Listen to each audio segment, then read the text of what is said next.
Chicago's Morning Answer with Dan Proft and Amy Jacobson. If you're looking for the latest news, insight into what it means, and the sharpest opinion, there's only one station in Chicago where you can turn, and it's this one. We're AM 560, The Answer.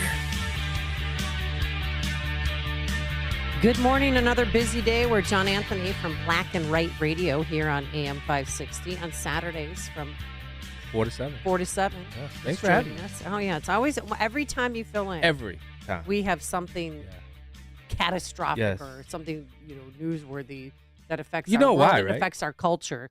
You know that why. always happens when you fill in. Why? You know why? Joe Biden's president. Oh, exactly. Well, Sleepy Joe, I don't know. He was tired yesterday. He 11 Americans killed. Americans possibly being held kidnapped, including 2 here in Evanston, and she also goes to Deerfield High School.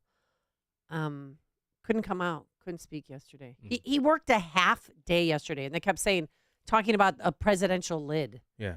All right, so the president, the White House called a lid on the president at 11:46 a.m. this morning. Given what is going on, John, why would that be? Well, a lid means that he doesn't have any more public-facing events. That doesn't mean that the president's not working, and he absolutely is working. He had another update this morning with his national security team. He stayed updated throughout the day. He's going to be talking to foreign leaders later this afternoon. There'll be a public component to that in terms of at least making it clear what that conversation was like and what the details of it were. We'll be putting that out and making sure people know what that conversation was all about. Is the president at the White House right now, John?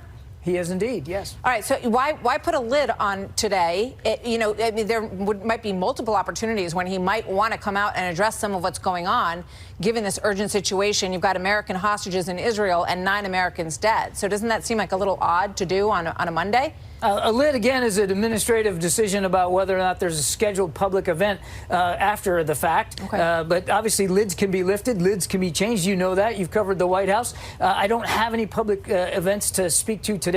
I can assure you and I can assure the American people that the president is staying up to date, has been throughout the extent of this crisis. Yeah, he can stay up all he wants, but he's not leading on this issue. No. And with one of the best tweets I saw was from Robert Greenway. He's our next guest, director of the Center for National Defense at the Heritage Foundation. His tweet, in contacting the grieving families of the 9 Americans, now 11 Americans killed in the horrific attack, I haven't heard that he's done so. He did have a lovely barbecue, I understand. With that, let's welcome Robert Greenway back to the program. Good morning, Mr. Greenway. How are you? Good morning. Thanks for having me. So fill us in on this barbecue because a lot of people don't know about it. It's still a bit surreal. It's incredibly shocking. This is the most horrific attack in the history of the state of Israel, which is saying something. They've had a turbulent past. Everybody knows it. It's apocryphal for sort of persistent conflict, and yet in its 75-year history, we're celebrating this year. This is the most deadly day they've had, the most significant attack since 9/11. As you said, now 11 Americans killed. I don't know how many are wounded as yet, and many could be held hostage. And the president decided to not only work 2 half-day schedules, but hold a previously scheduled barbecue for White House staff. It just looks so incredibly tone-deaf, it's just indescribable. And they had a band, and it was in the Rose Garden, so people could hear it. I mean, it's completely tone-deaf, as you said. It is, and it doesn't inspire confidence. And, of course, that's what got us into this. And it's frustrating because this was not something that needed to occur. Bad things do happen, but this was not inevitable. And the administration, unfortunately, is pursuing a course that has led to this and has fed the very people responsible for conducting these attacks with the resources necessary to do so. And so you'd think there'd be a reversal, and you'd think that there would be, at least this point, some recognition of that failure, but there has not been, just as there wasn't after the failed withdrawal from Afghanistan. So Hamas's goal is to end the occupation of Israel and the complete destruction of Israel. Why did Hamas do it now? I mean, could it be because of the pending deal between Israeli and Saudi Arabia? So there's no question that's part of it, but it's important to understand here that Hamas is a franchise. It is a wholly owned subsidiary of Tehran in the Islamic Republic of Iran, which this administration has been appeasing since they took office in 2021. And so Hamas is acting on behalf of, they are armed, equipped, supported, and funded by Tehran, who now is flush with cash because the administration has written them significant checks and has allowed them to export oil, which we in the previous administration prevented them largely from doing. And so last year they made $50 billion. This year they'll make over 70. The $6 billion sitting in Qatar on account and in their account now for their use is just a small drop in the bucket. And the arms and equipment and the training provided to Hamas was provided by Tehran, who no doubt is trying to expand the conflict and overwhelm Israel, assuming the United States administration will continue to appease and will not stop them. And Robert, where does Russia fit in this? Because I remember reading an article from foreignpolicy.com, I believe it was, and it talked about the ever-growing closeness that Russia and Iran had developed. You think, because I saw that Putin was trying to say that Ukraine was part of the funding of Hamas. But we know Russia is very close with Hamas. And what type of what have they done to facilitate this? Because you think about how they're getting these weapons over into Iran. Well, it's Russia, North Korea, Correct. China, right? Correct. The axis of evil. What part does Russia play in this? So I wouldn't ascribe to them too great a role in this, other than to say that Russia, like Iran, is exploiting American weakness, and that's what led to the invasion of Ukraine. And I wouldn't put it past them to do it on a greater scale. Russia's role in this now is probably going to be seen more in subsequent moves. If this conflict expands, and I expect it very well might, when Hezbollah in Lebanon becomes involved in this, another surrogate and proxy for Tehran, Syria is not far behind, and Russia has an active military presence supporting Bashar al-Assad in Damascus in Syria right now. Yeah. And I would not be surprised if at some point in time we see the Assad regime then take common cause with Hamas and with Hezbollah, with whom they're affiliated. And Russia has been enabling both of them. There's no question about it. Do you think that this is going to lead, though, to World War III? I mean, will this encourage China to invade Taiwan, and then we'll have those, World War III? Well, look, there's a possibility of escalation. There's no doubt. That's the intent. I mean, Hamas hasn't done something like this.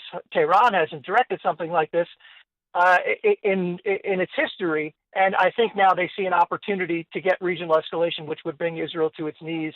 And without the U.S. to support them, that could happen. And this is why it's so important that the U.S. has to reverse course now and recognize the source of the problem. If we don't stop this, if we don't contain it to just Gaza, if Lebanon becomes involved, Syria, Iraq, Yemen could become involved, then this could well escalate well beyond a regional conflict. And look, our southern border is wide open. If we think that operatives acting on behalf of Tehran and Hamas and Hezbollah are not active in the United States and taking advantage of the porous and open border we have right now, we're mistaken. We're sorely mistaken, and we're fooling ourselves. We've only captured they said 300 known terrorists that were on the list. But we have 1.5 million gotaways, and there have to be some terrorists in that 1.5 million, don't you think? Oh, there's no question about it. And when you say only over 100 or whatever on the terrorist watch list, I mean that's a radical. It's an unbelievable shift. One is too many.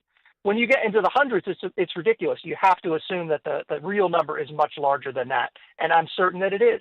When are we going to find out whether or not any of these hostages are Americans? I know we have two women, a mother and daughter from Evanston, who are there visiting family members. They were at a kibbutz a mile and a half from the Gaza Strip, and no one has heard from them. They don't know if they're dead or alive at this point. But when do you think we'll know? And what can we do about it? Well, on the when will we know question, I think that'll come in the next couple of days. Unfortunately, some of the only witnesses to the abductions, to the hostage taking, are unfortunately dead. Some are wounded, and some, probably being accounted for missing. They may announce and they may release the names and identities if they're even aware of them. That may come. In terms of what we do about it, this is, of course, one of the reasons they took these hostages is to complicate recovery. And so working with Israel, the United States and Israel are some of the most capable in the business, and I'm well familiar with both capabilities. And so in that sense, we've got tremendous options available, but none of them are good. Yeah. And none of them are going to be easy. And the situations in which they are probably being held in Gaza in underground tunnels is going to be incredibly complex, which is why the president shouldn't be at a barbecue and shouldn't be working half-day schedules. I agree. So many people are discounting Obama's role in this with I believe it was $1.6 billion that they sent over in cash. So many people are harping on the $6 billion. I think it was more so that money that was used to fund. Not if they have $60 billion a year in oil Right. sales, which I didn't Which know I think about we're still yeah. quietly buying from Iran as well. What role does the former president Barack Obama play in this? It's the same policy and it's the same ideas. And obviously, Biden was the vice president at the time. And many of the people, including, Malley, who was the special envoy for Iran, and I mean for Iran, in that he's under investigation and on leave, and probably we won't be surprised if he's criminally prosecuted for releasing classified information. And many Iranian agents have been revealed to have been part of the team negotiating with Iran, whom they work for. So this is the same ideas, same crew working to appease Iran and compromise not just the United States, but Israel and our partners and allies in the region who desperately want us to come to our senses, and I hope we do. Do you think Anthony Blinken, he was talking yesterday about orchestrating a ceasefire with Turkey officials to try and get them to stop? Do you think that's a viable option? It's insane. How would anyone have preached for a ceasefire after 9/11? 2 days after 9/11, would any one of our partners and allies said, hey, I think America needs to sit this one out and come to terms with Al-Qaeda? Absolutely not. And nor should anyone even conceive of such an outcome for Israel. They've got work to do, and that work is to eliminate the threat, and it must be done. So after the Ukrainian or the Russian invasion of Ukraine, people put up the Ukrainian flags outside their houses. Everyone's Facebook page had the background of "We stand with Ukraine," and that's not happening with "We stand with Israel." In fact, Kylie Jenner and some Mark Hamill, some superstars or Hollywood elite, whatever you want to call them, they put up "We stand with Israel," and they got vilified. Good. So much so that they took it down. I mean, if No. you're going to stand with them, stand with them. Don't delete the post. Yeah. But does it surprise you at all? You're absolutely right. And I think that as shocking and horrific as the images of the attack itself are, and they are horrific, the response, particularly even in the United States and in Europe, the anti-Semitic response has been absolutely shocking. Yeah. Absolutely shocking. And again, this is where the president plays a key role in setting the tone and saying this is unacceptable. Yeah. This is not the way the United States and not the way the people of the United States respond. It also, by the way, exposes again our open southern border, because where are these people coming from? We have no idea. You see demonstrations in New York, you see them in Florida, you see them elsewhere on college campuses. We don't know where these people came from. Some of them may be American citizens, some may not be. But the threat here has to be addressed, and you're absolutely right that this is an unacceptable response to an unacceptable act. Yeah. Robert, let's forecast. 100 days from now, what does the Middle East look like? What's America's role? You hear Lindsey Graham saying, hey, let's bomb their oil refineries. He wants to take the war to Iran and the Ayatollah. Do you think there's war with Iran in 100 days or so? The United States reverses course and does its job, contains the conflict and addresses and confronts the threat in Iran directly with our partners and allies. We won't have a regional escalation in conflict. If they fail to do so, then we will absolutely have a regional conflict. And make no mistake, this is still the source of the world's energy, 20% of its trade and a lot of its information. By that, I mean undersea cables that process most of our internet backbone infrastructure. All of that is at risk immediately if we don't contain this conflict. And so it's not some distant conflict for which we don't have an interest or a stake, and there's no impact on us. The impact will be absolutely far more severe than the conflict in Ukraine. All right, we're going to have to leave it there. Robert Greenway, Director of the Center for National Defense at the Heritage Foundation. Always a pleasure having you on, and thank you so much. Thank you, sir. Thanks, y'all. Have a great day. You too, and he joined us on our turnkey.pro answer line. Connect with Dan and Amy using the AM 560 mobile app. Download it today at 560theanswer.com/mobile.